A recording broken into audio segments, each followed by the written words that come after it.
Okay, it's House of Decline time. It's been a week of crazy news, and if you want our real takes on the news, you should subscribe to patreon.com/House of Decline. What we're giving you here, this is just our surface level stuff. This is just the stuff that we're doing for the freebies, the free episodes. You're gonna get our real raw shit in those premium episodes. That's when we really go wild. That's when Buster busts loose.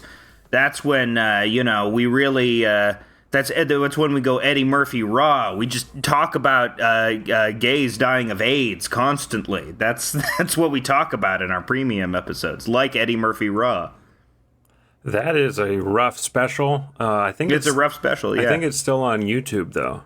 It is raw. Yeah, I mean, here's the thing about it. A lot of the jokes still land, but yeah, the gay material doesn't land. But that's all right. We'll forgive Eddie Murphy. He was in Dreamgirls, which is pretty gay. He's not really doing that much anymore these days, is he?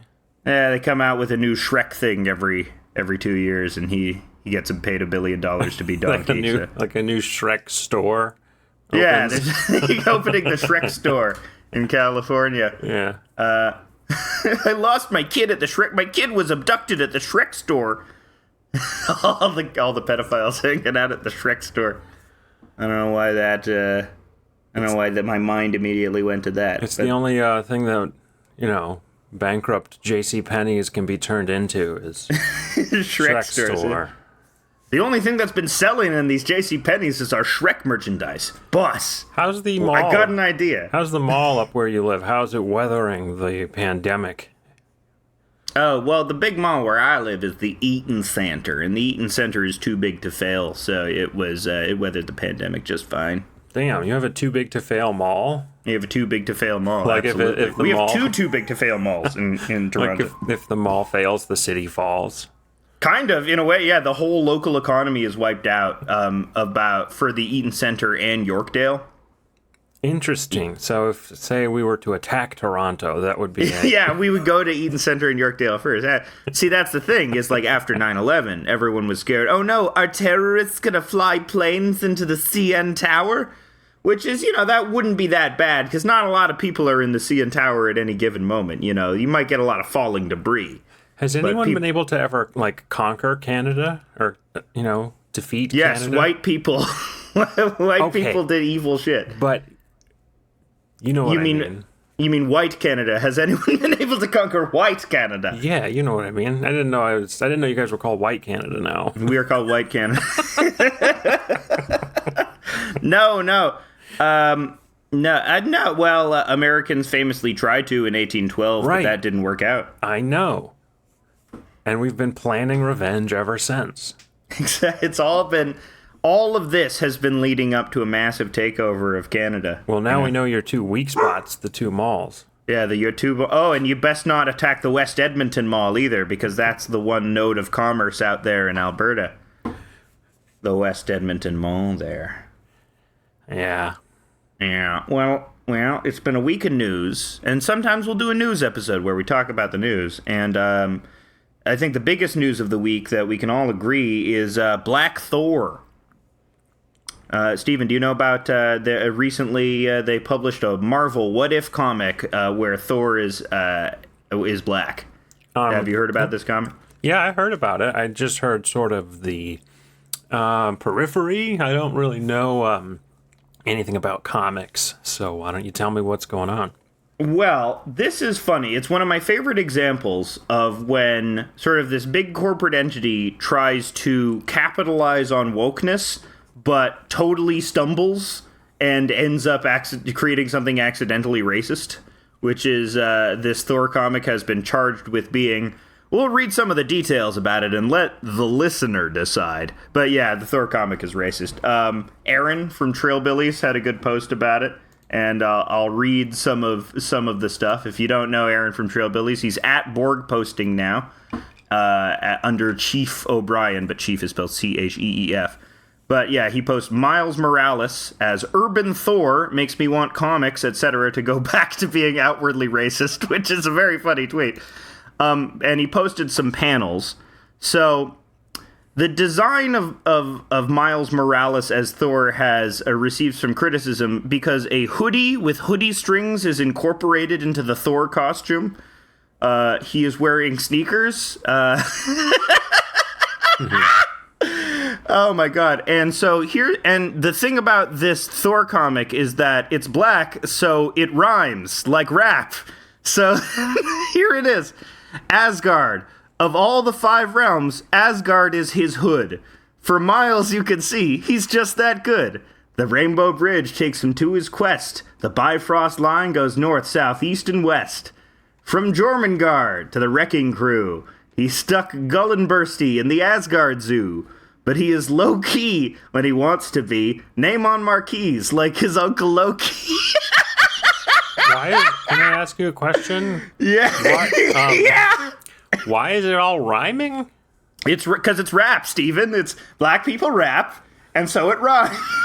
It rhymes, Steven. Wow. Because it's like hip-hop. Because it's like hip-hop, Steven. Oh. Oh, my God.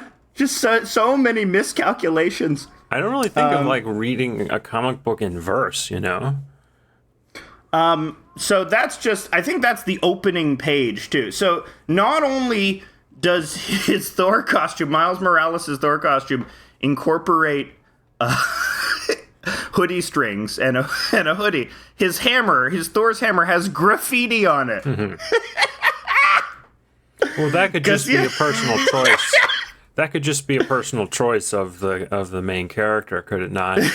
You're right, absolutely. It's not a black thing. Miles Morales historically likes graffiti, so he would have graffiti on. Plenty of white kids like graffiti. This worked with Miles Morales. Like, Miles Morales' Spider-Man was a graffiti guy, but something about graffiti on the hammer, it just seems like excessive or why would there be graffiti on the hammer? Why wouldn't he just be painting graffiti on the walls or using lightning to paint graffiti? There it's like a hat on a hat. There's like there's this thing which there's no logical sense to it. Mm-hmm. The Bifrost Bridge looks like the Manhattan Bridge. Oh my god. They really miscalculated. The writer of and one of the funniest things, instead of saying by Odin's beard, Miles Morales says by Odin's fade. Oh, that is cool. That's cool. I think maybe you could argue that this is good because showing this to Varg Vikernes would make him the most upset imaginable. I think he would get really, really mad about this. I don't think so. I mean, it's not that bad. It's in terms of offending the crazy Varg. The crazy Varg, you know. But I don't know if you give a shit. But that's a weird thing. It is a weird thing that happened. I think it's just you're overcompensating. The guy the writer of this he's not a black guy. He's a Jewish Mexican guy called Yehudi Mercado, which is a very funny. You have like it says like Shmuley Gonzalez or Chaim Jimenez. You know, it's just a funny combination of a very Jewish first name and a Hispanic last name. But yeah, he was forced to make an apology. I'm reading from the Gizmodo article. Beloved Spider-Man Miles Morales is set for some highs with the upcoming release of Spider-Man Across the Spider-Verse Part 1, a sequel to the Oscar-winning animated hit, blah, blah, blah. On the comic side of things, however, there's been a very disappointing low with the release of a comic based around Morales, where he's reimagined as Thor. The comic, What If Miles Morales, was met with backlash over writer Yehudi Mercado's inauthentic depiction of the character, while also fueling concerns as to why Marvel would, at this point, hire a non-black writer for the comic in the first place. In a Twitter post earlier today, Mercado responded to the controversy, and what Mercado says, I've taken the last few days to step back and listen. I mean, he's Yehudi Makrata, so I'm going to read it. I've taken the last few days to step back and listen. I acknowledge your criticism for my recent issue of What If Miles Morales was Thor. While I've lived a different experience through my own Jewish and Mexican background, I still know inauthenticity hurts, and I'm sorry that I failed on that front. I've appreciated learning from my Black and Puerto Rican comics peers, and hope to use this moment to help promote better authenticity. I'm also going to donate what Marvel paid me to the Brooklyn Book Bodega, which works to build literacy and get more books to kids in NYC.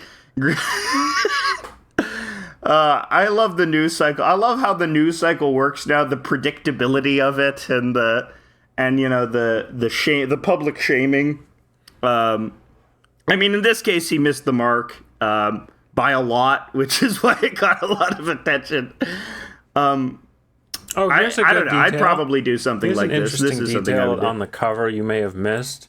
Yeah. Do you see the shoes hanging from the...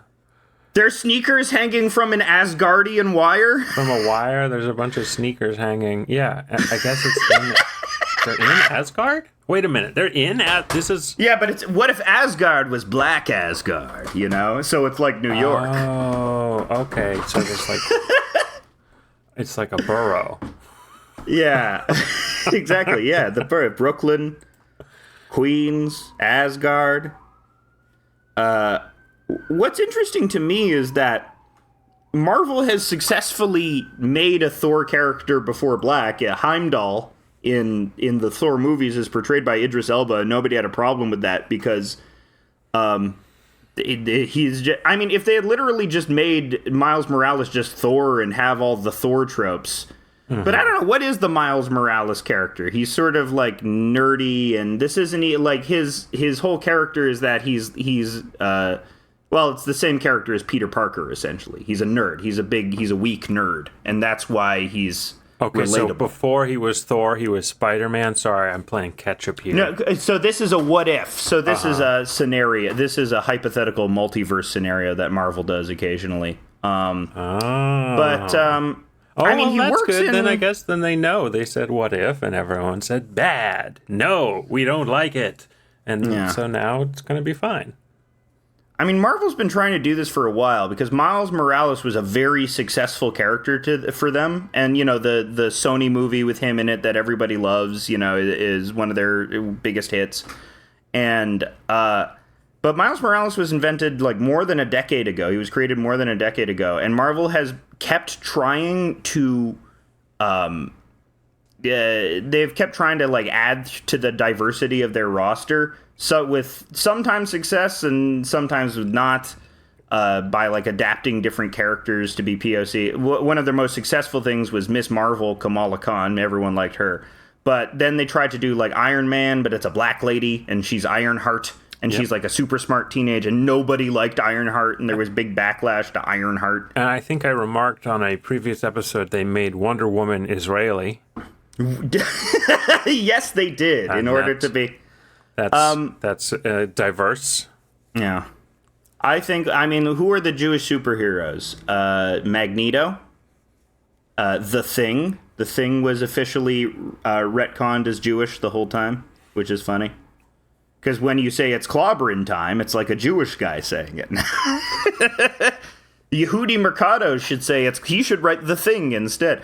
I mean, okay, this is also like something. It's like, yes, I think black writers should write black characters, or absolutely. But I think no, you should allow anyone to write black characters, and if they fuck up at it, you know, then that's bad. But if they don't, then that's fine. You know. I think, you know, you should at least hire writers who are maybe more sensitive to that sort of thing, even if they're non-black. But, I mean, the argument also goes that black writers are hugely underrepresented in comics.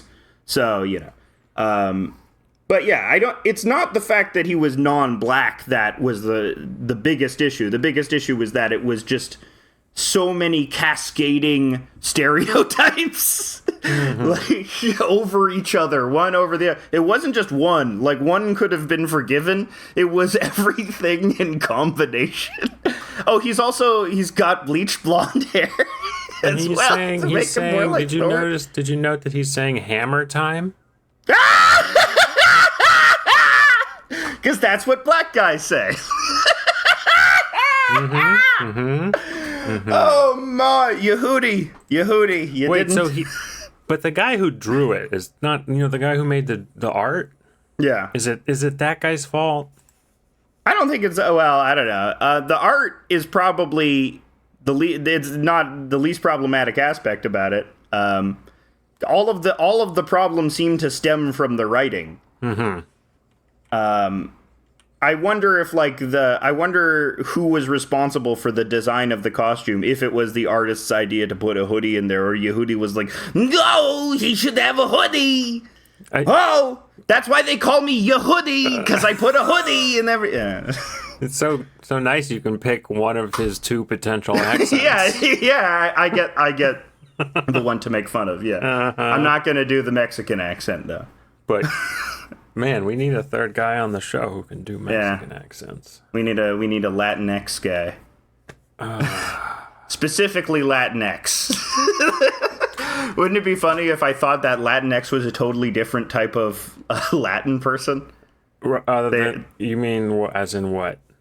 There's Latino, Latina, and Latinx, and they're like, you don't know where we're at, and they're not non-binary either. There's something else. Latinx, Latinx marks the spot, is what we say. Well, if you scroll down in that thread, there's more screenshots are fun. So that's a fun thread. Maybe we'll just link to that thread and you can. Yeah, we will link. Aaron has very good media criticism in that thread. Read that thread. It's the comic is shockingly racist, but also funny in a sad way. So you can have that. You can have that in your gullets. What else is happening this weekend? It's Pride weekend. Everyone loves Pride, Toronto Pride. Have fun time at Toronto Pride. This is my character, Pride Jimmy. I love Pride. How's the weather? Are you going to go outside, or is it happening this weekend? It's happening. It already happened. Well, Saturday happened.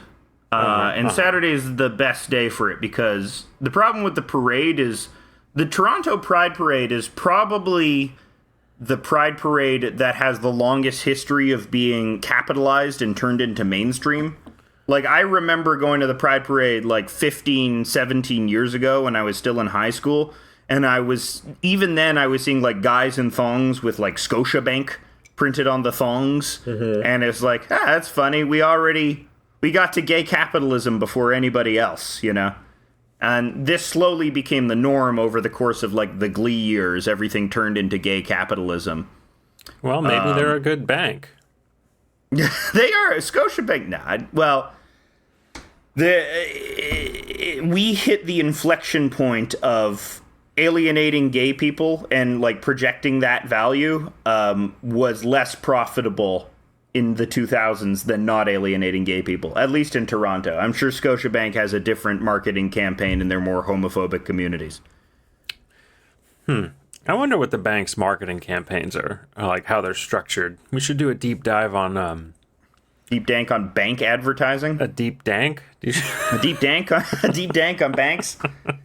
Yeah, you've heard of a deep dive. We're doing a deep dank. It's because we get real high. I think that would be a very interesting episode to talk about banks' marketing campaigns. Maybe we could do a phone call to a bank and see how far up the chain we could get.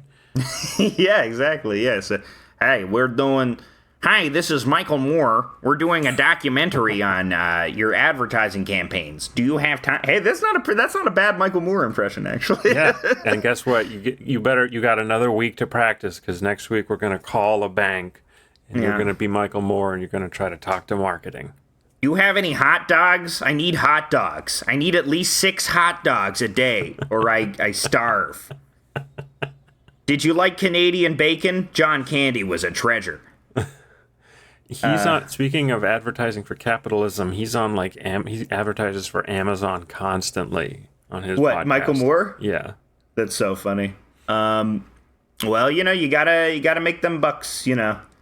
You gotta fund the new documentary about, I don't know, what's he up to this time? I don't know. Michael Moore's interesting too, because he's like someone who I at once admire, but also know he's kind of a weird shyster in a lot of ways. Because, like, the movie Roger and Me is fucking radical, especially for when it came out. And his habit of, like, people said it was in poor taste when he harassed Charlton Heston at the end of Bowling for Columbine, but I thought that was awesome. Fuck that guy. You know, he was evil. Who cares that he's a doddering old fool that gets trounced because, he did gotcha journalism? He was in some good movies, though. Yeah, I like his movies, yeah. Like 10 Commandments, yeah. Yeah. Sure. Was he in Caligula? He was in Caligula. Was he? I don't think he was. No, he was not in Caligula. That'd be funny if... Charlton Heston. Well, I'm getting my ass eaten out by a boy. Ah. I think he was in Caligula. That's sure he was. Yeah, I'm sucking a horse's dick. I'm Charlton Heston.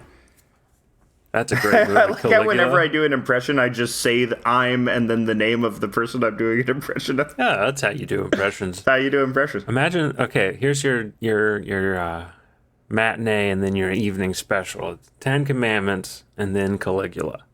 10 Commandments, then Caligula. I think they're both 2.5 to 3 hours long. Yeah. You're in for 6 hours of like...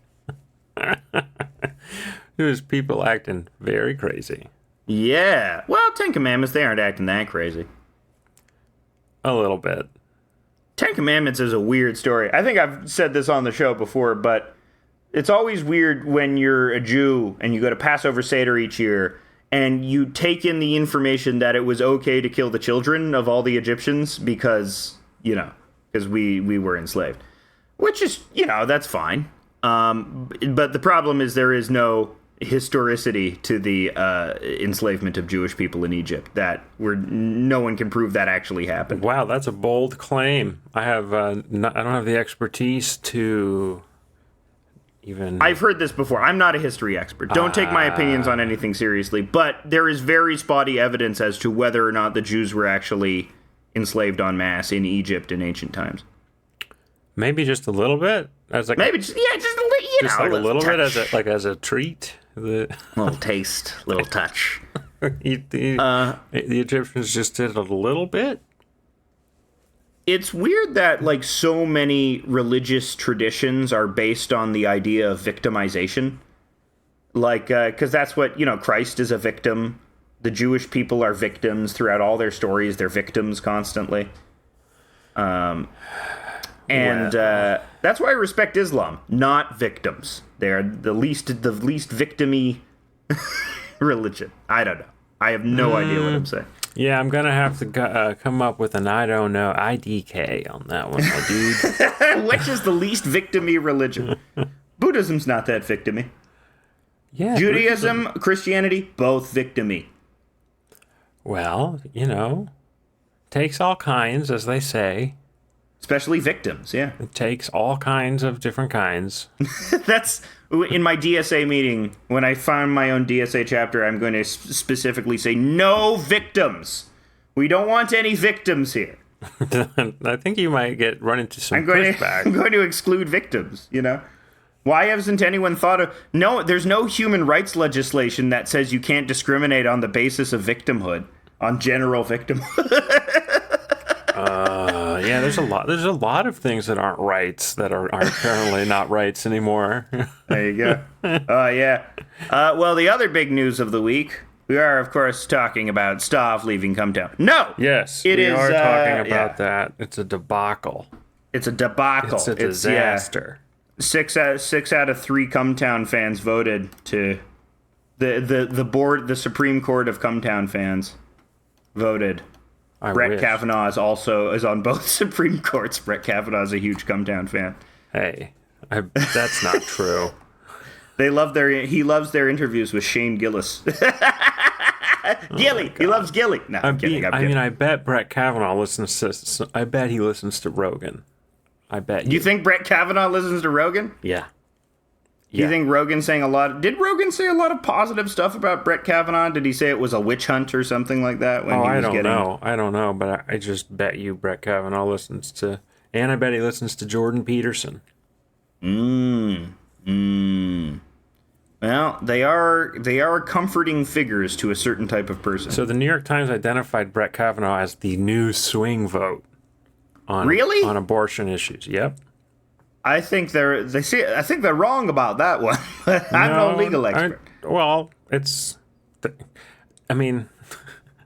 It depends. You have to think in very extreme things. Yeah. Like, so if there's a case that was like, can a state prosecute someone for going out of state to get an abortion? Mm-hmm. Brett Kavanaugh indicated he would say no, and the other conservatives were like, yeah, that we would be fine with that. So he is now the swing vote on. That's great. That's great. Fantastic. I'm glad the further diminution of rights is in the hands of a guy that has been very credibly accused of rape and who frankly just looks like a rapist. Mm-hmm. You know, I know that's bad to say nobody looks like a rapist, but come on, you know this guy. You know what he did. You can see it in his eyes. I don't know him. I don't know. You know him. You know what he did. You know everything about... Yeah, but obviously the big news of the week is Roe versus Wade was overturned by the Supreme Court. A very shockingly evil thing to do. I'm comfortable saying that. I think it is evil to overturn abortion. You may feel differently. I know you feel differently, Steve. What? No, what? I'm kidding. Why you say that? That's not true. I'm trying to instigate it. You should take the anti-abortion stance, Steve. You saw I was looking at my phone, and you thought you'd give me a little scare for not paying attention. The reason why you're not posting so much, I'm just because you love anti-abortion stuff. I have been. You love it. I've been posting like crazy. I know. I'm joking. I was posting stuff like, "Think again. That's wrong." And eat my ass, Supreme Court. I posted that. I have been demonstrating online my support hourly. So yeah, you know, the Catholics did it. They did it. It was the Catholics. It was Biden. It was Pelosi. It was. I don't know. There is some like weird like 1960s guy in me that's like, this is the Kennedys' fault. You know, it's like, hey, Biden's this Catholic hegemon. Biden's Catholic. He's fine with this. Now he can be like, I'm going to heaven. Do you secretly think that Biden, as a Catholic, was conspiring with anti-choice? Oh, conspiring? No. No. Do you think he's cool with this, though? Do you think he's not bothered by it? No, he's probably not that bothered by it internally. Yeah. He's probably not bothered by anything internally. Right now, they're all probably like, ooh, we might win the midterms. Yeah, that was one of the most disgusting things in the wake of it is the opportunistic of Democratic fundraisers who've had multiple times to codify Roe into law. Oh, yeah, this changes everything in the midterms about who you were going to vote for before. Yeah. Absolutely. And what's especially because Biden just outlawed jewel pods. I think the Trump judge blocked it. The Trump judge blocked it? Yep, they're currently still for sale. That's great. That's like how abortion is. That's like how abortion is in Michigan. We have a law that's banning it, but it's tied up in court. Mm-hmm. So you can still get one.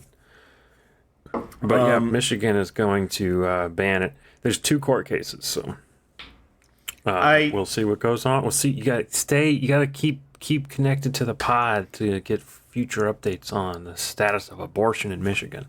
Yeah, absolutely. That's what people are here for. They're not here for comedy. They're here to learn about their rights in beautiful, beautiful Michigan. It's an issue that affects all of us, especially those of us who do not want a second child. Absolutely. I mean, it's taking in a lot of stuff about this. What's very interesting to me is something that I hadn't thought of before that someone had pointed out to me online is... well, not specifically to me. I was just reading a thread, but the adoption industry is huge. You mean big money? Yeah, no, seriously, it's big money. Apparently, the term for a baby that is from a mother that is like a newborn baby, do you get when you adopt it, is called womb wet. A womb wet baby, which is a disgusting phrase. But this lady was talking to a friend how she was adopted and how like adoptions can go really, really south. And how adopted people are, more likely to be victims of violence from their non-adopted sibling and stuff like that. And how, because like the Christian argument, right, is that, well, it's fine to not have abortion because they can just be adopted or they can go into foster, or there are methods for that. But it's like everything, it gets exploited by capitalism, because this person pointed out that there are 42 couples for every one womb wet baby. That is, so there's this low supply, high demand. People are willing to pay $40K per baby. And this $40K does not go to the mother of the baby. It goes to the CEOs of these adoption agencies. So there's actually this huge adoption lobby that also campaigns against abortion because there's big money for it. Wow, 40K, and which is legal ahead. Human trafficking. 40K ahead. That's awesome. So yeah, I can start making $40,000 like every 9 months. That's the plot of Pink Flamingos, where they have their manservant impregnate women and sell the babies to rich people. Excellent. Yeah. So, I guess we're getting closer to that reality. Yeah. Hey, well, would you prefer that the government instead, how about this compromise? They take the baby out, but then they grow it in an incubator and then turn all of the aborted babies into an army. Absolutely. Nothing has ever gone wrong. That's been my proposed solution for years, and I wrote a paper about it, and I got a D. For my army of the aborted. Army of the aborted. It's just like, it's just like Zack Snyder's Army of the Dead. No! I was like, listen, there's all kinds of things we could do with this army. We could take over the North Pole. We could build a base on the moon. Okay. with the orphan army. Right. Little orphan army, we'd call it. Exactly. But they're not just orphans, they're biological orphans. So we should emphasize that they're bio-orphans. We should call them bio-orphans. That's what we will call them. And then we can clone them. Absolutely. The bio-orphan army. The clone bio-orphan army. And do tests on them. Yeah, because they ain't got no parents. Their parents are the government. It's like that show, Stranger Things, with the little psychic kid. Yeah, they all have their head shaved. Yeah.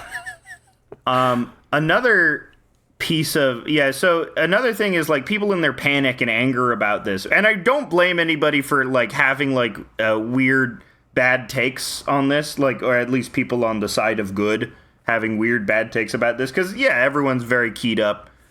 But there was one from Occupy Democrats which said something to the effect, Occupy Democrats made a post of like, a Democratic senator in Oklahoma has proposed a bill that all boys get mandatory vasectomies at age 12, and once they have demonstrated that they are emotionally well, they can get the vasectomies reversed. Yeah. That's so like cool. What are you trying to do here? Is this like a joke about like how invasive abortion is? Because it's not landing. It seemed like it was actually sort of serious. I don't know if it seems like generally as a senator, you don't want your senators pushing through joke legislation. You don't want you don't want that. I think that was a joke, sort of. They're doing like bodily autonomy stuff. Yeah. Which I get. It was There was someone else who made a shit post that was like, women finally know about the pain that men have been feeling for years, having their bodily autonomy violated through the act of circumcision. Right. Yeah. Of course, the two things are very similar.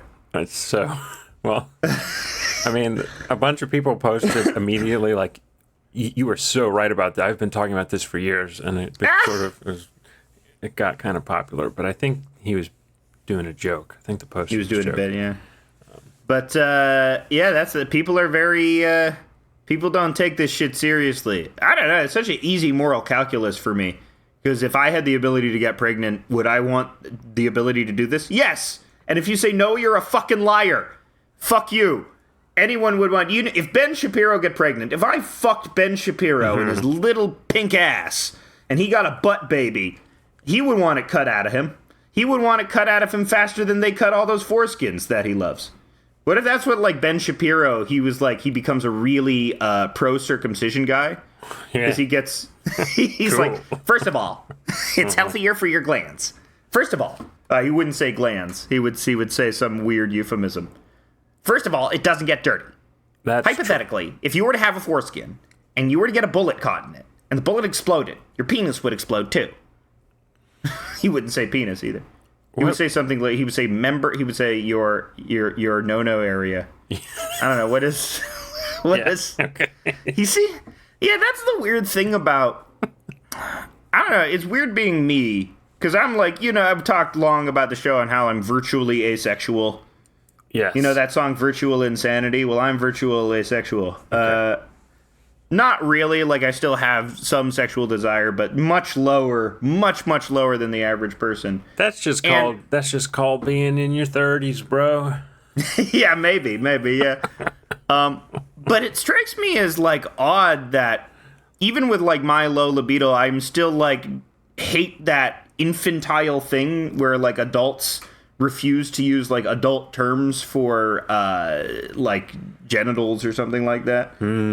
Like, they'll use weird little euphemisms and that's, like, all over the right, too. It's, like, it's weird because they'll say, like, the vilest shit about gay people, but then, they'll have trouble saying, like, Ben Shapiro couldn't say wet-ass pussy, He couldn't say pussy.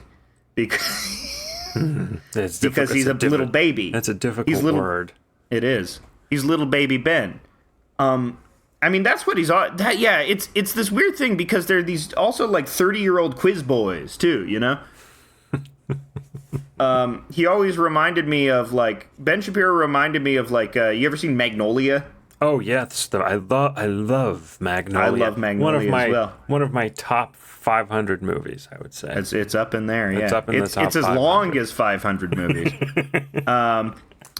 But fucking, he reminds me of, like, Quiz Kid Donnie Smith. Like, if Quiz Kid Donnie Smith had instead fallen into, like, right-wing posturing instead of being an adult failure. Like, had Ben Shapiro not become a right-wing commentator, he would have just been Quiz Kid Donnie Smith.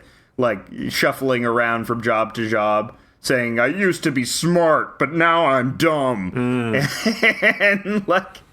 And woefully hitting on the bartender at the gay bar that he frequents. I don't know.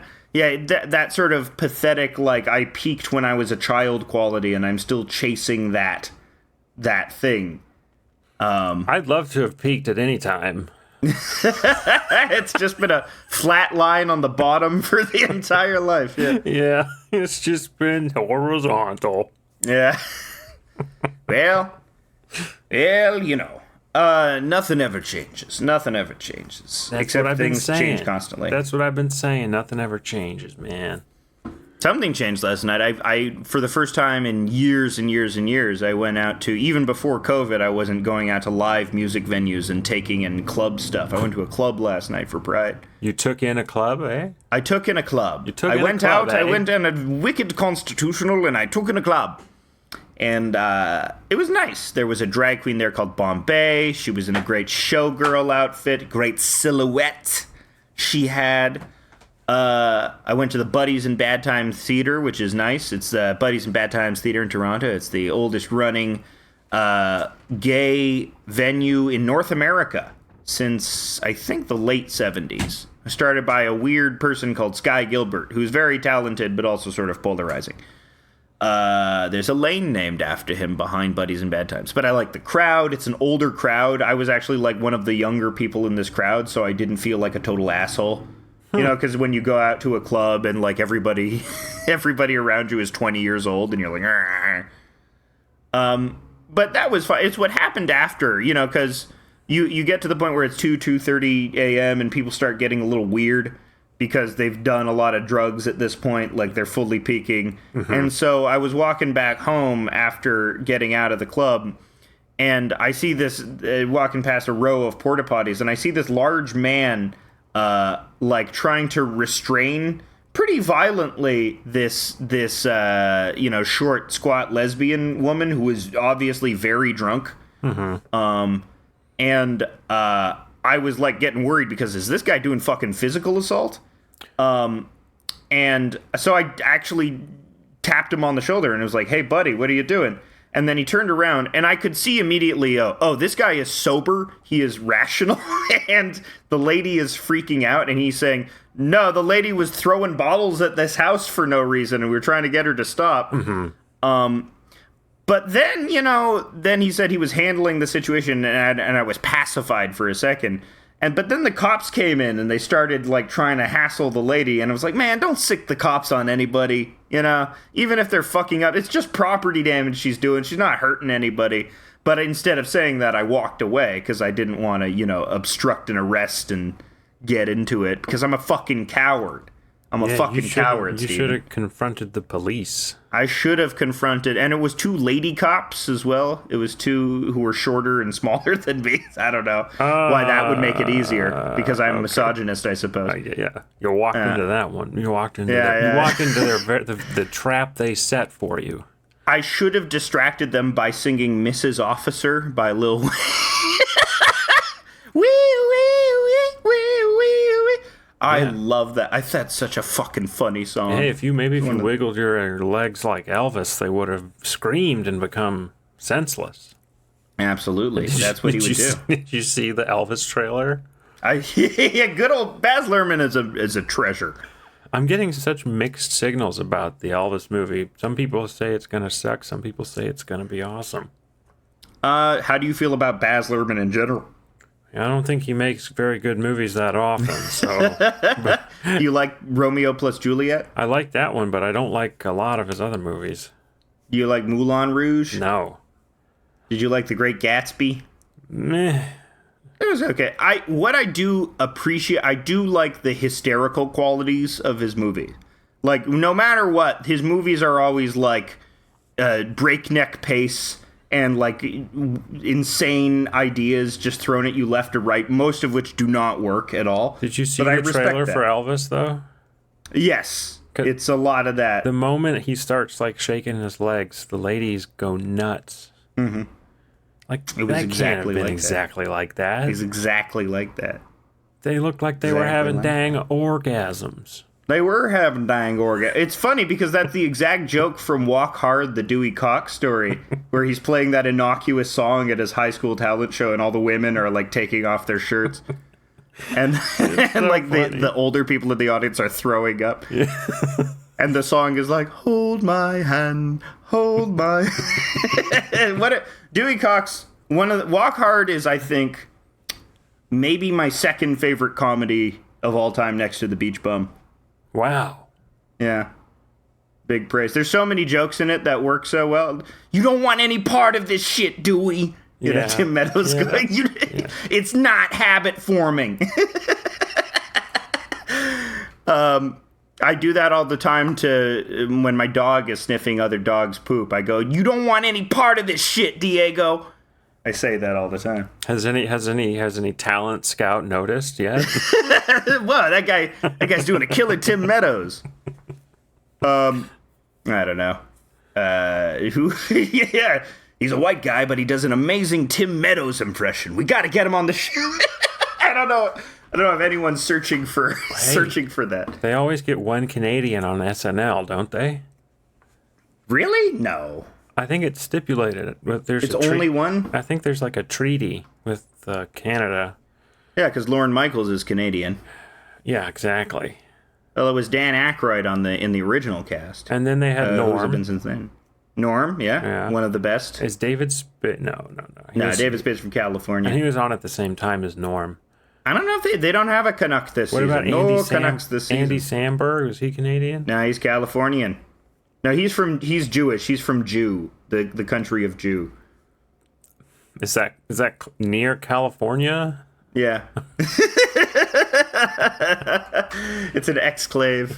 No, I think Andy Samberg is one of those guys that I think is very hot. I am very inexplicably attracted to Andy Samberg. Ah, Mr. Asexual. I shouldn't stereotype. Asexuals, of course, can have attractions. Well, that's why I said virtually asexual. Virtually. I don't know. It's like you can still be, when you don't have a lot of sexual desire, you can still acknowledge someone as attractive, right, or be like, appreciate them as one would like a statue or a piece of art, but you don't want to touch them. You know, you don't want to get touched by them. You know. Mm-hmm. Or maybe that's just me, because I've always been pretty uncomfortable with, like, unprompted touch. I need somebody to warn me before they're going to lay hands on me at any time. I think this is sort of like a common thing. That's with men in general, especially, so you didn't like when I would come up from behind and by surprise cup your bosom?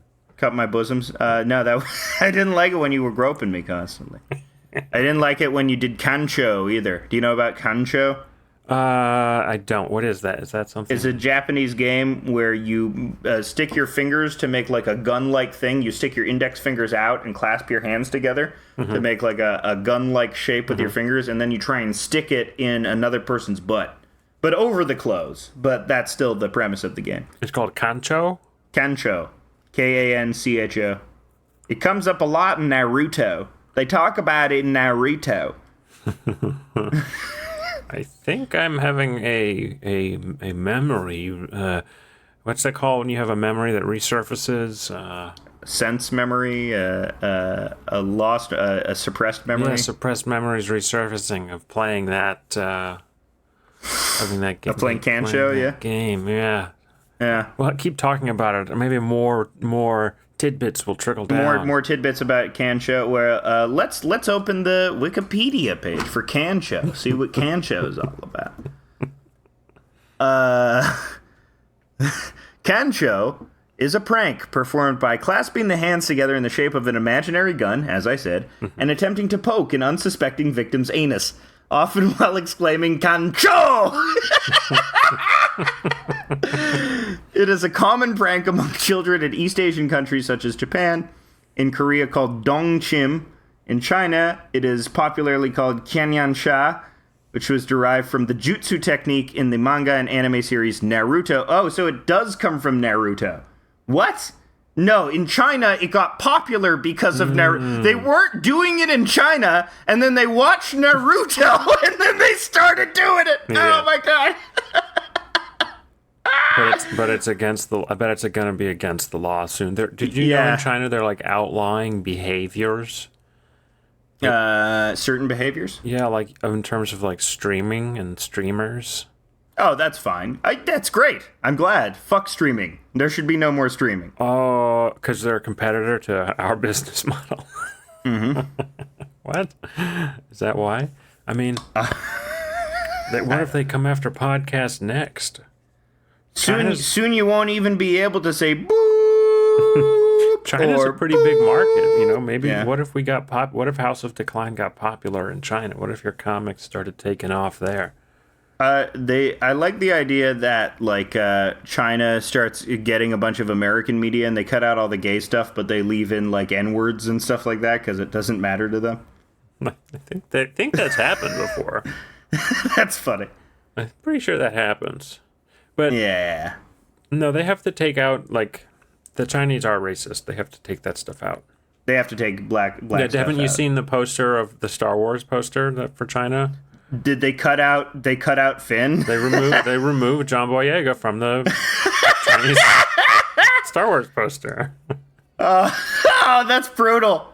That's fucking brutal. Yeah. Oh my God. Yeah, it's funny that you see people like communists online romanticize China.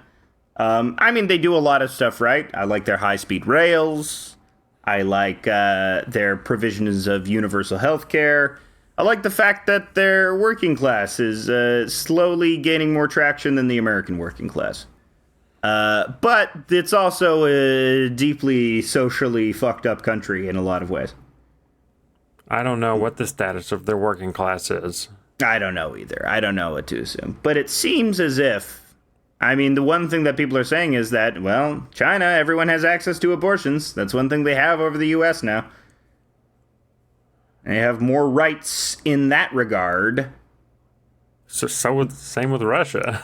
Yeah, it's true. It's true. They do. Team Putin. Yeah, I mean, some states are going to go with 15 weeks, or some states are going to, I think, go with 12 weeks. It'll be a mishmash, and maybe they'll pass a law. I heard an interesting AOC said that a solution for this is on federal land. They should start opening up abortion clinics, which is just funny if there's a bunch of abortion clinics in national parks. Yeah. Where would how go out to the middle of the woods? They kind of need to be in a convenient spot. Yeah. Well, I'm sure there must be federal land other than national parks, but it's funny to go out to the abortion shack at Yellowstone. that would be it. We're going to the abortion shack. You just stand over Old Faithful, and it doesn't. Oh wow! Okay. You just stand over Old. See, these are bad suggestions, just like the Occupy Democracy. We're brainstorming ideas. What can we do? What can we, as two wonderful men who are supportive allies of women, do? Why are you trying to trap me in some kind of try to trap you, Steve? kind of dangerous trap you're setting just here. like women do by trapping men in unwanted pregnancies. Oh no. Well, now. Yeah, you see, you're laying traps right now. I'm laying traps. I'm laying all sorts of traps. You gotta not lay traps for yourself. I believe you've activated my trap card. That in itself is laying another trap. Right. No one likes... Well, one thing, trap cards have fallen way out of favor in modern Yu-Gi-Oh! So, I think we can all agree. I mean, I do know that because sometimes I'll just watch a channel of a guy saying, what are the 10 best Yu-Gi-Oh! Cards now? Just because my brain is mush, and I can't take in any substantial information, so I'm just thinking about, here's the top 10 power creep Yu-Gi-Oh! Cards. Another thing that happened this week was John Hinckley got out of prison after 41 years. How is he tweeting so much while in prison? You get computer time. I don't know what type of security prison he was in. I don't know if he got transferred to a min security after a while. There's been an interesting thing with John Hinckley where sort of online leftists have taken him as a hero because, he did something that a lot of us dream about. But he did it for weird reasons. That it's so funny to do this. I mean, it was the same hilarity as January 6th, where somebody is doing this revolutionary action for totally stupid reasons. Jodie Foster might be Q. We consider that Jodie Foster is Q. It's me. I'm Q. We're gonna take back the White House. Where we go one, we go all. This is my Jodie Foster impression. That's pretty good. It's pretty good, Jodie Foster. Hi, I'm Jodie Foster. I'm a lesbian. John Hinckley was obsessed with me when I was 12. I don't know if I should have made that movie, but lots of people seem weird about it. She's good in that movie. Taxi Driver is a great movie. I was thinking, it was the 70s. The 70s were a very different time. And people lament the lack of media literacy nowadays, but I think that is true.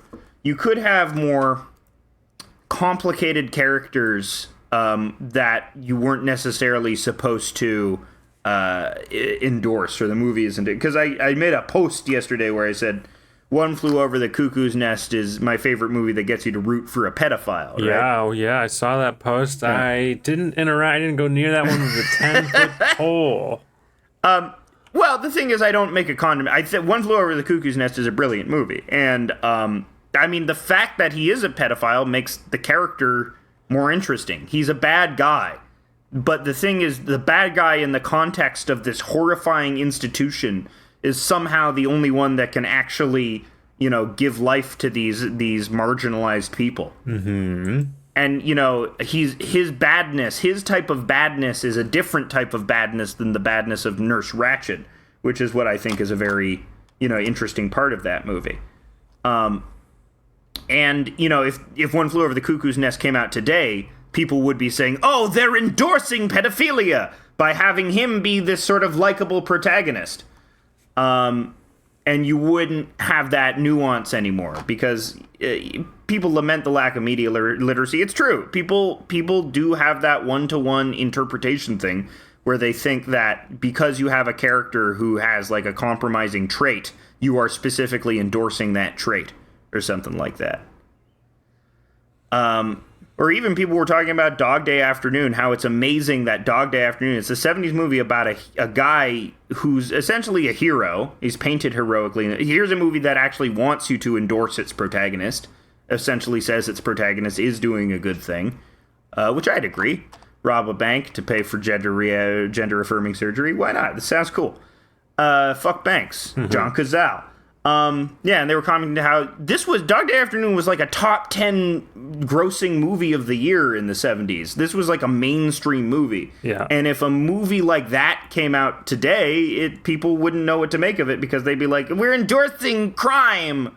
And because it's about trans issues as well, there'd be a whole fucking awful conversation about that. So yeah, I mean, the trans stuff you get in mainstream stuff is very tame and watered down. Like, one of the biggest trans representations in movies was fucking Jared Leto in Dallas Buyers Club, which people have a problem with because, yeah, of course you would. Well, Jared Leto's quite the honor. Yes, absolutely. Absolutely. Who wouldn't want to be played by a rapist? Who wouldn't want to be represented by a rapist? Is that he is? Are you sure you don't need to say alleged? Alleged rapist. I'm going to say.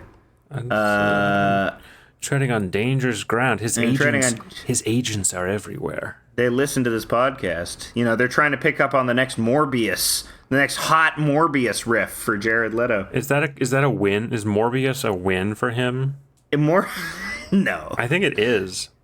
Well, oh man, you saw they re-released it and it bombed the second time they released it, right? I didn't even know. No, that happened. Didn't even know that it was really actually a thing because I don't pay attention to the movie ticket sales, but yeah. But well, it was very fun because Morbius tanked initially, and then it got popular online because it was bad. It was so bad, it's funny, and so everyone kept going, "It's Morbin time." And then Sony was like, it's so popular, we'll re-release it. And then it tanked again, which is that's very funny. Maybe we can start a meme called It's Elvis Time. I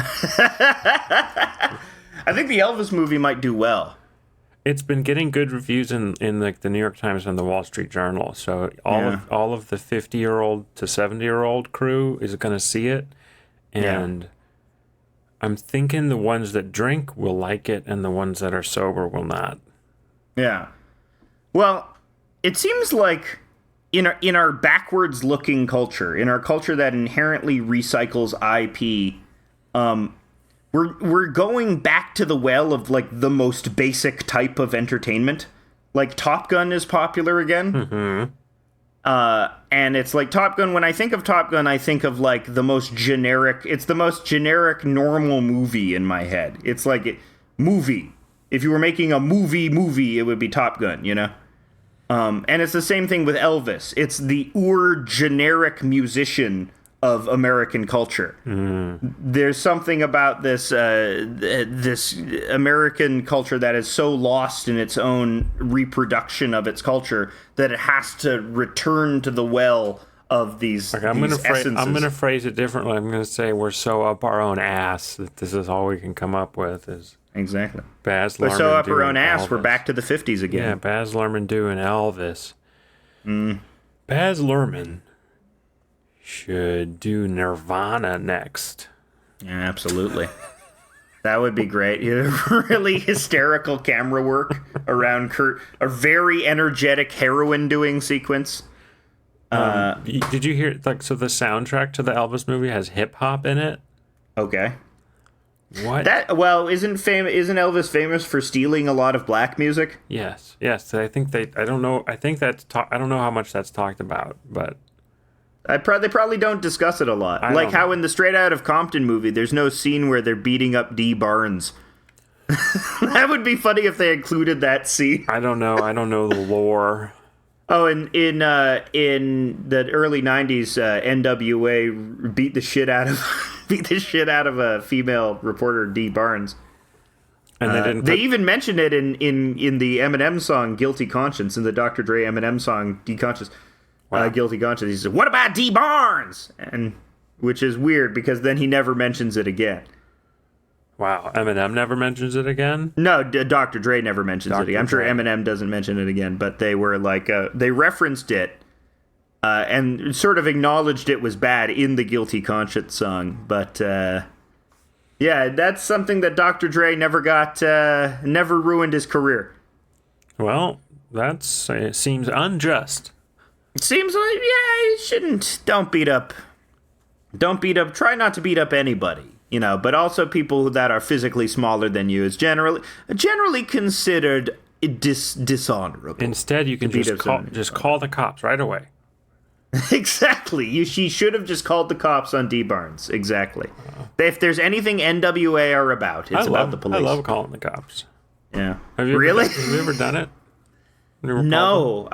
Yes. One time I called the cops, and it... because I had this upstairs neighbor who was... Right. You don't have to tell that story if you don't want to. Well, the GHB guy... No, I'll tell this funny story. I had probably said it on the podcast before, but this guy was a GHB guy, and he was insane. He, had a weird GHB energy. He threw a vinyl record into, a stucco wall, and it was sticking... a shard of the vinyl record was sticking out of the wall. He got crazy, and he was just, stomping around at 3 a.m. and shrieking constantly. And so we had collectively as roommates decided we got to call the cops on this guy. And then it was that fucking Nick Mullen tweet where the cops come 3 hours later and shrug their shoulders. And they don't do anything. It doesn't happen. And he wasn't in the house. He had escaped out the window. So there was no one for them to arrest. Well, didn't you have to do it again? Yeah, he was getting violent. Well, we did it. We only called it because, the upstairs neighbors, too, were complaining about potential violence as well. It seemed like he was getting violent. Otherwise, we probably wouldn't have done that. But... Sounds like you might have needed to call the Army. Yeah, I might have needed to bring in the National Guard there. Yeah. The orphan army you're talking... The little orphan army you're talking about. That's what we could use him for. My real plan is that's what I'm going to use to conquer Canada for the first time. The little orphan army. Revenge for when you guys ran a train on us. Yeah. a bunch of Canadians carved a hole into the White House and started fucking it. And they're like, "Oh, I'm getting my rocks off in the White House." You guys did. Your mom's a White House, McDonald. You did a Canadian jack-off party in the White House. Canadian jack-off party in the White House. Yeah, when they say that the White House burned, they didn't know that the gasoline was semen. Well, yeah, Canadian semen, which is Canadian semen because of all the sand you guys eat. It's very flammable. Yeah, we have sandy cum. Yeah, you've heard of the tar sands. Well, here are the cum sands. Like the shifting of sandland of Canada. Shifting Sandland is, of course, from Mario 64, a beautiful representation of a Canadian castle.